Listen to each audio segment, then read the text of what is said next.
Yes.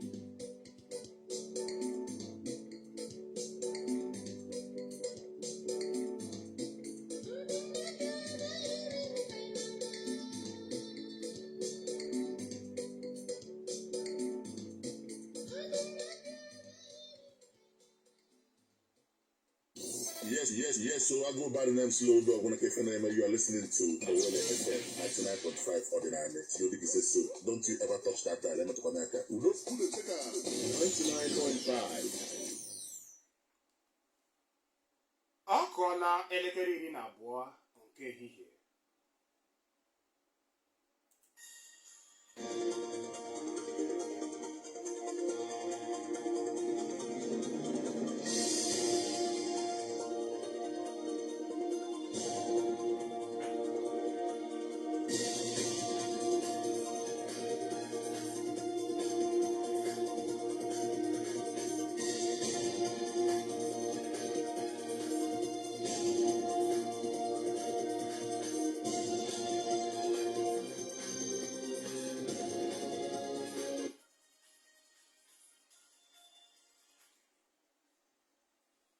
Gere akụkọ sitere na mba ofesi na-abịara gị n'Owere 99.5 FM Enugu. Taa bụ ụbọchị Mọnde, ahịa afọ, ma bụrụkwa mkpụrụ abalị 24 nke ọnwa Febụwarị n'afọ 2025. Na mbụ ọkpụkpụ isiokwu ndị a ka anyị ji mere isi akụkọ.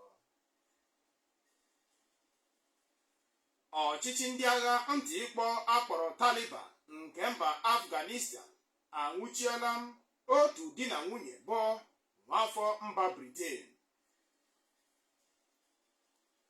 Ndị agha mba Sudan akpaala ike dị egwu site na iweghara ọnọdụ n'otu ogige nke ndị otu na-ama gọọmenti aka n'ihu na mba ahụ akpọrọ Rapid Support Response jibu mere isi ọnọdụ n'obodo El Obeid bụ isi ọchịchị nke mgbago ugwu obodo Kordofan. Ọnọdụ ahụike Pope Francis akawanyela njọ n'agbanyeghị na ọ kwụsịla inwe nsogbu nke metụtara iku ume. Akụkọ ndị a na ndị ọzọ hiri odu ka anyị ji bịa na nke ehihie taa. Ma cheta na akụkọ ndị a na-agakwa n'iru n'ọnya nwodudo anyị bụ www.owelefm.org. Tọzie nchenala ka anyị butuoro gị akụkọ ndị a na ndị ọzọ ka ọha n'uju. Ọkọ akụkọ bụ m Chika Nwazu. Ana m asị gị ehihie ọma Igbo ndị ọma.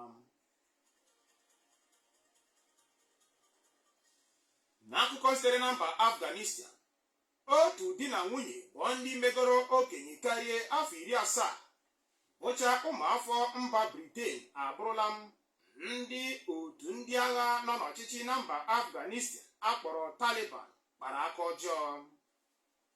Mmadụ abụọ ahụ enyere aha ha dịka Peter Reynolds gbara afọ 79 ya na nwunye ya bụ Babia gbara afọ 75. Ozi kwuru na ha na-alọta n'ụlọ ha dị n'obodo Bamiyan oge a nwụchiri ha. Di na nwunye ahụ ga-ekwu na ọrụ ha bụ inye ndị mmadụ ọzụzụ akpọrọ training project bụ nke ha megoro na mba ahụ ihe karịrị afọ 18 ka ọ dị ugbu a. N'ozi sitere na aka ada ha nwaanyị bụ Sarah Whistle, onye gwara ndị nta akụkọ BBC na ya ahụbeghị maọbụ n'olu nne na nna ya ihe karịrị izu ụka abụọ ugbu a. O dobeghị anya ihe kpatara ejiri nwụchie ha, mana aka ọrụ ha bụ inye nne na ụmụ agbọghọ ọzụzụ ka e kwuru na iwu obodo ahụ ha bi na ya kwadoro ya, kama na ọchịchị nke otu Taliban nọ n'isi ya amachiela ụmụ nwanyị inye ụmụ agbọghọ karịrị afọ 12 ọzụzụ nkụzi ọbụla na mba ahụ.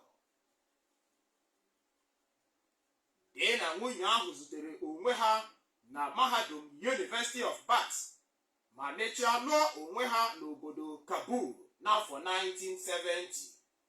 Ha malitere rụwa ọrụ ahụ n'afọ 2009, mana kemgbe otu Taliban lọghachiri azụ n'ọchịchị n'ọnwa Ọgọst nke afọ 2021 ka a hụrụ ndị na-arụ ya bụ ụdịrị ọrụ ahụ ka ha hapụrụ ọrụ ha ma rie mbọmbọ ọsọ, ebe Mr. Reynolds ya na nwunye ya kachiri ntị na onweghị ebe ha na-aga.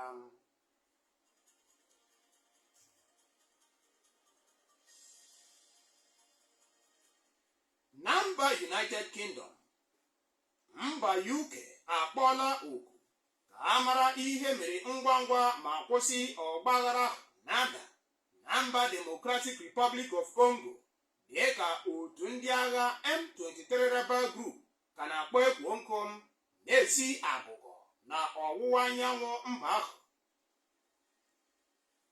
Mba UK kwuru na Congo ya na ogbo ha bụ Rwanda ga-asọpụrịrị oke ala ha dịka mba ndị kwugoro n'onwe ha. N'otu akwụkwọ ozi bịara ụnyahụ ụka ka onye ji ọkwa odeakwụkwọ mba UK nyere ihe ndị na-eme na mba ọzọ bụ David Lammy kpọrọ oku ka mba ndị ahụ enwere n'ala ndị isi ojii mara ihe ha mere iji weta ọgbaghara n'isi njedebe.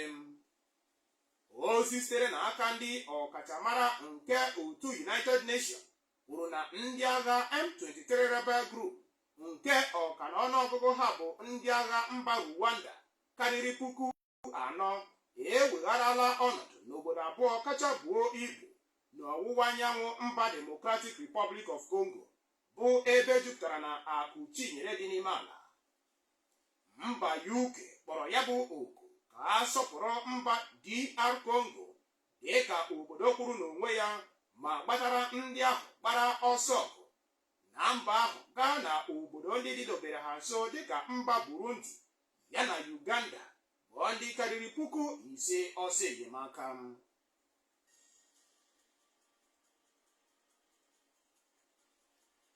N'akụkọ sitere na mba Ukraine, onye isi ala mba Ukraine bụ President Volodymyr Zelensky ekwuola ya ka ọ daa gem na ntị onye ọbụla si na ya dị njikere iritu n'ọkwa ọrụ ya dịka onye isi ala ma ọ bụrụ na ọ bụ ya ga-eme ka mba Ukraine sonyere n'otu agha kpọrọ North Atlantic Treaty Organization NATO n'aha mkpirisi. O kwuru nke a n'oge ọgbakọ ndị nta akụkọ achịkọbara na mba ahụ. President Zelensky gbakwunyere na o nweghị mgbe ọ jiri kpọrọ echiche obi ya ịnọgide n'ọchịchị ọkwụtara ọkwụ, kama na ya dị njikere ịhapụ oche eze ya ma ọ bụrụ na ọ bụ ya ga-eweta udo tọrọ atọ na mba Ukraine. Okwu ndị a niile na-abịa dịka mba Russia nọchara zoo mgbọ egbe nke a kpọrọ drones ka mmiri tupu ọ na-eme afọ 3 zuru oke agha ahụ malitere ịda.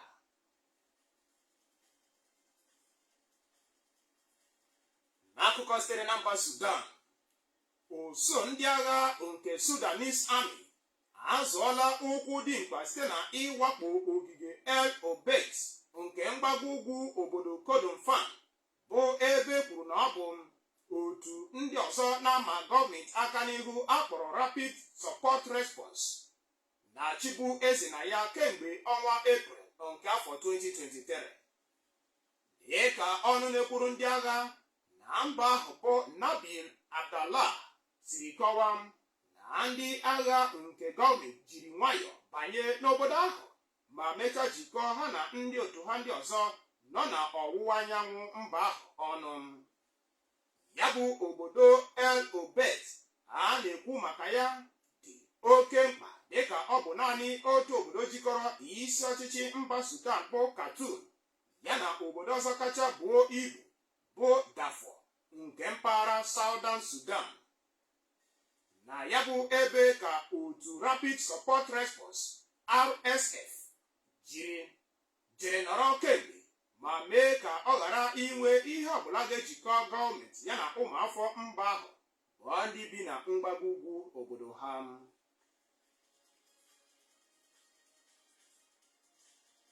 Na mba France, ndị uwe ojii na mba France anwụchiela mmadụ 10 a na-ebo ebubo na ọ bụ ha nyere Mohamed Amra aka, bụ onye a tụrụ mkpọrọ ka a nwụchichara ya na mba Romania. Mmadụ 10 ahụ a nwụchiri ugbu a ka ekwu na ọ bụ ha nyere nwoke ahụ aka ka ọ rie mbọmbọ ọsọ. Ndị uwe ojii ahụ kwupụtara nke a ụnyahụ ụka n'obodo Paris bụ isi ọchịchị nke mba France. Ha kwuru na a na-atụ anya na ọ bụ ndị a kpara ma hazie etu nwoke ahụ siri gbanahụ ndị uwe ojii tinyere ebe ahụ ha mechara zoo ya. Ya bụ njinji jiri n'ọnwa Mee nke afọ gara aga bụ oge ndị oji egbe zoro n'akụkụ okporo ụzọ chebiri ụgbọala nke ndị mkpọrọ bụ Mohamed Amba na-aga n'ogige ndị mkpọrọ dị na mgbago ugwu nke mba France. N'oge ahụ ka a nụrụ gbuo ndị ọrụ nche nke ụlọ mkpọrọ mmadụ abụọ, ebe mmadụ atọ ndị ọzọ ka e merụrụ ahụ site na ogbunigwe akpọrọ grenade nke ha jiri were mee ya bụ nkụsu. Mana ugbu a aka kparachala ndị ahụ niile a na-atụ anya na ọ bụ ha kpara ya bụ arụ.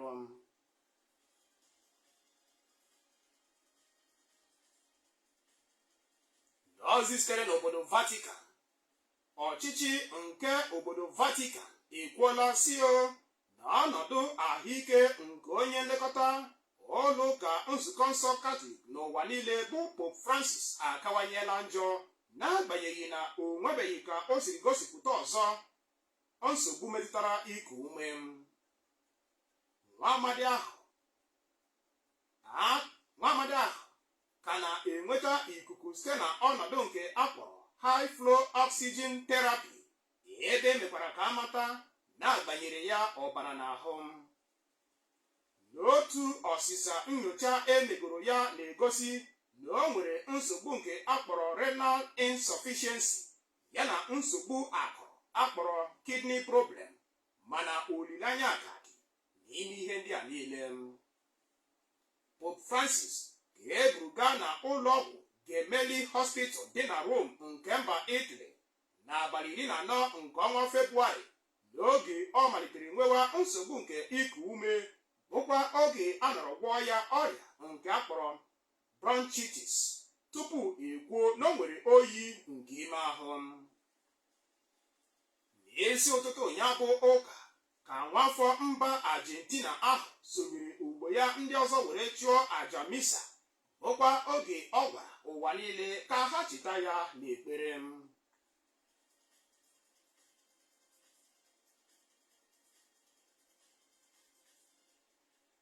O weburu ya Igbo ndị ọma, n'ọkwa n'akụkọ ahụ sitere n'obodo Vatican ka anyị ga-eji weta ya n'isi njedebe bụ akụkọ ndị a si mba ofesi were ruo oge ntị n'Owere 99.5 FM Enugu ọdịnala. Mana tupu anyị apịachie ya, ga-enwe ntị ọzọ n'isiokwu ndị ahụ anyị jiri bịa na mbụ.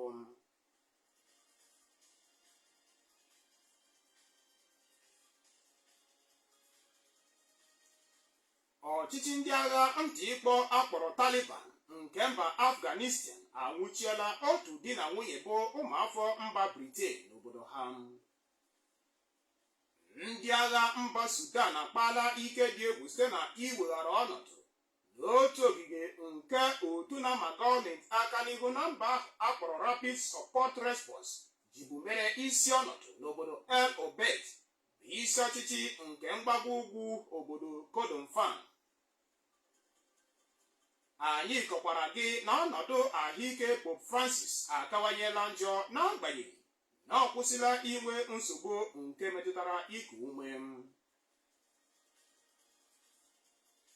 N'aha Nnabuife Nwekwe ya na ndị otu ya dere ma hazie akụkọ ndị a si mba ofesi wee ruo oge ntị, ka m Chika Nwazu onye gụpụtara gị ya n'asụsụ Igbo na-ekelesi gị ike maka isonyere anyị na nkọ ehihie taa.